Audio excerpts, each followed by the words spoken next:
Hi everyone. I wanted to share a quick update and firstly thank you all who have been reaching out and checking on us.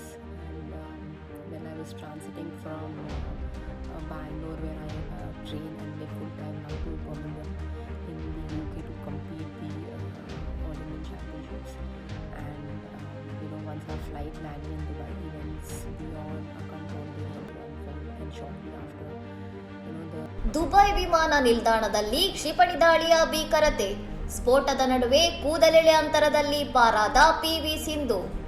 ಇಂಗ್ಲೆಂಡ್ನ ಬರ್ಮಿಂಗ್ಹ್ಯಾಮ್ನಲ್ಲಿ ನಡೆಯಲಿರುವ ಪಂದ್ಯಾವಳಿಯಲ್ಲಿ ಭಾಗವಹಿಸಲು ಬೆಂಗಳೂರಿನಿಂದ ತೆರಳುತ್ತಿದ್ದ ಸಿಂಧು ದುಬೈನಲ್ಲಿ ಇಳಿಯುತ್ತಿದ್ದಂತೆ ದಾಳಿ ಆರಂಭವಾಗಿದೆ. ನಾವು ಆಶ್ರಯ ಪಡೆದಿದ್ದ ಸ್ಥಳದ ಬಳಿಯೇ ಭಾರೀ ಸ್ಫೋಟ ಸಂಭವಿಸಿತು. ಆ ಕ್ಷಣಗಳು ಅತ್ಯಂತ ಭಯಾನಕವಾಗಿದ್ದವು ಎಂದು ಒಲಿಂಪಿಕ್ ಪದಕ ವಿಜೇತೆ ಆತಂಕ ಹಂಚಿಕೊಂಡಿದ್ದಾರೆ.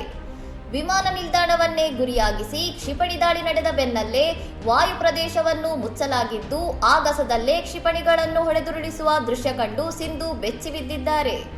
ಸದ್ಯ ಪಿವಿ ಸಿಂಧು ಮತ್ತು ಅವರ ತಂಡ ಸುರಕ್ಷಿತವಾಗಿದ್ದು, ಅವರನ್ನು ವಿಮಾನ ನಿಲ್ದಾಣದಿಂದ ಹೆಚ್ಚು ಸುರಕ್ಷಿತವಾದ ಸ್ಥಳಕ್ಕೆ ಸ್ಥಳಾಂತರಿಸಲಾಗಿದೆ ಎಂದು ತಿಳಿದು ಬಂದಿದೆ. ಸಂಕಷ್ಟದ ಸಮಯದಲ್ಲಿ ನೆರವಾದ ದುಬೈ ಅಧಿಕಾರಿಗಳು ಹಾಗೂ ಭಾರತೀಯ ಹೈಕಮಿಷನ್ ಅಧಿಕಾರಿಗಳಿಗೆ ಸಿಂಧು ಧನ್ಯವಾದ ಅರ್ಪಿಸಿದ್ದು, ಅಭಿಮಾನಿಗಳು ನಿಟ್ಟುಸಿರು ಬಿಟ್ಟಿದ್ದಾರೆ. ಇನ್ನಷ್ಟು ಸುದ್ದಿಗಳಿಗಾಗಿ ನೋಡ್ತಾ ಇರಿ ಸೌರಂ ಟಿವಿ.